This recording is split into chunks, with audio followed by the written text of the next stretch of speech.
अस्सलामुअलैकुम, नमस्कार, आदाब। मैं हूं आपका दोस्त निहाल अख्तर पयामी और आप देखना शुरू कर चुके हैं आपका अपना चैनल गांव मोहल्ला। दोस्तों, देश और दुनिया की तमाम तर खबरों के लिए हमारे साथ बने रहिए।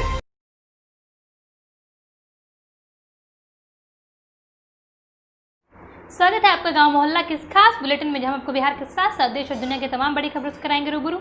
मैं हूं संध्या। आइए जानते हैं आज की बड़ी खबरों को।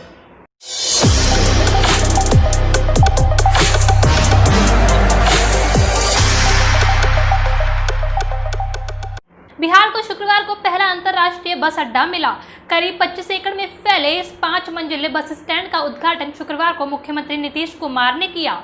इस बस स्टैंड में 4 अलग अलग ब्लॉक हैं। यहाँ स्टैंड में शॉपिंग कॉम्प्लेक्स व मॉल से लेकर सिनेमा घर, यात्रियों के ठहरने और आराम करने के लिए अत्याधुनिक वेटिंग रूम तथा स्नानागार आदि भी बनाए गए हैं।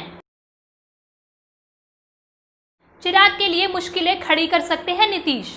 बिहार चुनाव 2020 में सीएम नीतीश कुमार के नेतृत्व वाली जेडीयू चिराग पासवान और उनकी एलजेपी के लिए मुश्किलें खड़ी कर सकती है। ऐसा इसलिए क्योंकि वह बीजेपी के लिए 128 सीटें छोड़ते हुए 115 सीटों पर विधानसभा चुनाव लड़ना चाहती है। सूत्रों की माने तो जेडीयू की चाहत है कि बीजेपी ही एलजेपी को अपने कोटे की सीटों में से यानी इन्हीं 128 सीटों में से सीटें दे। जेडीयू सूत्रों ने द इंडियन एक्सप्रेस को बताया कि पार्टी 115 सीटों पर चुनाव लड़ने के लिए दावा कर रही है। जेडीयू में एक सूत्र ने कहा, साल 2010 में जेडीयू और बीजेपी ही थी, लिहाजा सीट शेयरिंग पर अधिक दिक्कतें नहीं थी। 2015 में हम महागठबंधन का हिस्सा थे और हम तब 101 सीट पर लड़े थे। अब हम फिर से एनडीए का हिस्सा हैं और हम 115 सीटों के लिए दबाव डाल रहे हैं। बीजेपी को अपने कोटे में से एलजेपी को सीटें देने दीजिए और हम अपने हिस्से की सीटों से जीतन राम मांझी की हम का ख्याल रखेंगे। 1.42 करोड़ की लागत से बना पुल उद्घाटन से पहले ही बह गया, ग्रामीणों का आरोप, निर्माण में बरती गई लापरवाही। बिहार में विधानसभा चुनाव से पहले केंद्र और केंद्र राज्य सरकार द्वारा उद्घाटन शिलान्यास का कार्यक्रम चल रहा है। इस बीच किशनगंज जिले से एक खबर आ रही है, जहां एक निर्माणाधीन पुल बह गया है। यह मामला दिघल बैंक प्रखंड के पत्थरघट्टी पंचायत का है। दिघल बैंक प्रखंड की पत्थरघट्टी पंचायत के ग्वाल टोली के पास से बह रही कनकई नदी में बनी नई धार की चपेट में आने से गुवाबाड़ी के पास करीब 1 करोड़ 42 लाख की लागत से बन रहा पुल धंस गया। बिहार विधानसभा चुनाव ईसी का निर्देश, 10,000 नगद और 28 लाख रुपए से अधिक खर्च नहीं कर सकते हैं प्रत्याशी। बिहार में आगामी विधानसभा चुनाव के लिए चुनाव आयोग ने प्रत्याशियों की खर्च सीमा तय कर दी है। चुनाव प्रचार के दौरान कोई भी प्रत्याशी 10,000 रुपए नगद और 28 लाख से अधिक खर्च नहीं कर सकता है। गया और पटना एयरपोर्ट पर इनकम टैक्स की एयर इंटेलिजेंस यूनिट तैनात होगी। इस संबंध में चुनाव आयोग ने सभी जिलों के निर्वाचन अधिकारियों को दिशा निर्देश जारी कर दिए हैं। बिहार सरकार का आदेश, सरकारी सेवक को अपने ऊपर दर्ज मुकदमे की जानकारी विभाग को देनी होगी। नौकरी के दौरान किसी सरकारी सेवक पर दर्ज होने वाले आपराधिक मामले की जानकारी उन्हें विभाग को देनी होगी। ऐसा नहीं करना सरकारी सेवक पर भारी पड़ सकता है। सरकार ऐसे कर्मियों के खिलाफ कार्रवाई कर सकती है। सरकारी सेवकों द्वारा मुकदमे की जानकारी नहीं देने के मामले सामने आने के बाद राज्य सरकार ने यह निर्णय लिया है। निर्णय के संबंध में सामान्य प्रशासन विभाग द्वारा विभागाध्यक्षों, प्रमंडलीय आयुक्त, डीएम और जिलों के एसपी को पत्र लिखा गया है। बीजेपी के राम कृपाल ने तेजस्वी के सीएम फेस पर उठाया सवाल, बोले लालू का बेटा होना एकमात्र योग्यता। भारतीय जनता पार्टी के सांसद राम कृपाल यादव ने राष्ट्रीय जनता दल के मुख्यमंत्री चेहरा तेजस्वी यादव की योग्यता व नेतृत्व क्षमता पर सवाल खड़ा किया है। कहा है कि जो नेता होता है उसके अंदर लोगों को साथ लेकर चलने की ताकत होती है, वह लीड कर सकता है। तेजस्वी में ये गुण नहीं है। उनकी एकमात्र योग्यता पार्टी सुप्रीमो लालू यादव का बेटा होना है।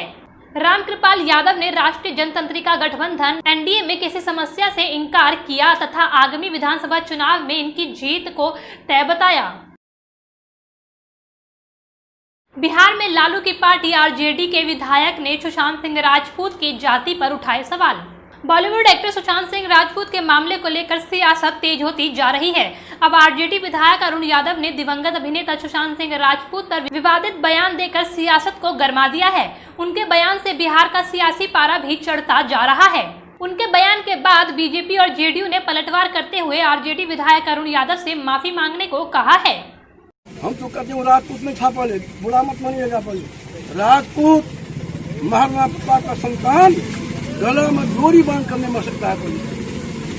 और यदि महाराणा प्रताप राजपूतों का पुरखा है, वो जादवों का भी पुरखा, पहले हम लोगों का पुरखा भी है पहले। लेकिन हमको दुख है कि सुशांत सिंह राजपूत को डोरी बांध करने मरना चाहिए। पहले वह राजपूत था, मुकाबला करना पड़े। राजपूत डोरी बांध करके मरता है पहले। यदि सीबीआई जांच हो, अपना जो होगा काम करेगा पहले। हम इस बात को दुखी है पहले।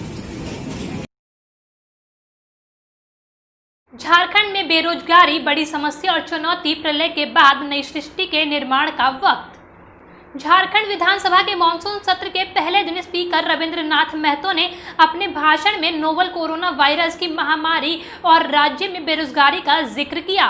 बेरोजगारी को बड़ी समस्या और चुनौती करार देते हुए कहा कि प्रलय के बाद नई सृष्टि के निर्माण का वक्त है। हमें संवेद होना होगा, परस्पर सहकार के साथ आगे बढ़ना होगा। कोरोना महामारी के कारण बच्चों की शिक्षा बाधित होने पर चिंता जताई और कहा कि उसकी भरपाई करने की व्यवस्था करनी होगी। कोरोना पॉजिटिव मरीजों के लिए अलग वोटर लिस्ट बनेगी, संक्रमित मरीज सबसे आखिर में डाल पाएंगे वोट। बिहार विधानसभा चुनाव में अब तक कोरोना पॉजिटिव हुए मरीजों के लिए अलग से वोटर लिस्ट बनेगी। जो लोग पॉजिटिव आए हैं उनके वोट अलग लाइन में लगवा कर डलवाए जाएंगे।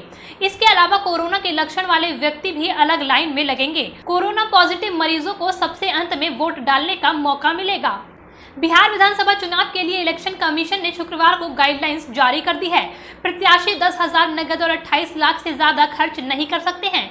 कोरोना को देखते हुए चुनाव आयोग ने कानून मंत्रालय को पहले ही पत्र लिखा है और इसमें प्रचार खर्च 2 लाख रुपए और बढ़ाने की मांग की है। ओवैसी से कैसे पार पाएंगे तेजस्वी यादव? 47 सीटों पर लालू यादव के वोट में सेंधमारी के डर से टेंशन में है महागठबंधन। बिहार विधानसभा चुनाव की तारीखों का ऐलान अब जल्द हो सकता है। चुनावी गहमागहमी के बीच अब राजनीतिक पार्टियों ने सामाजिक समीकरणों को साधने के लिए प्लान बनाना शुरू कर दिया है। राजद चीफ लालू यादव मुस्लिम यादव समीकरण की बदौलत सूबे की कमान संभाल चुके हैं, लेकिन इस बार के विधानसभा चुनाव में तेजस्वी यादव को ओवैसी से डर है। AIMIM के चीफ ओवैसी इस बार विधानसभा चुनाव में ताल ठोकेंगे। ओवैसी की एंट्री से राजद को यह डर है कि उसके मुस्लिम यादव समीकरण में सेंधमारी हो सकती है। ओवैसी उपचुनाव में अपनी मौजूदगी दिखा चुके हैं। सुशील मोदी के सेल्फ गोल से सहमी बीजेपी पलायन पर फजीहत वाले बयान से किया किनारा। विधानसभा चुनाव से पहले पलायन को लेकर बिहार के डिप्टी सीएम और बीजेपी के वरिष्ठ नेता सुशील कुमार मोदी ने जो बयान दिया उससे पार्टी सहमी हुई है।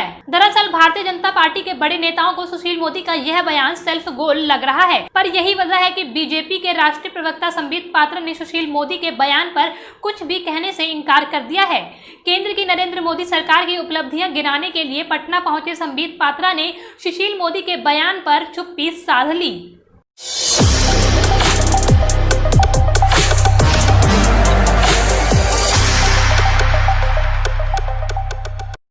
गांव मोहल्ला के इस खास बुलेटिन में आज के लिए इतना ही। अगर आपको हमारा शो पसंद आया तो हमें कमेंट सेक्शन में बताएं और वीडियो को लाइक, शेयर और चैनल को सब्सक्राइब करें।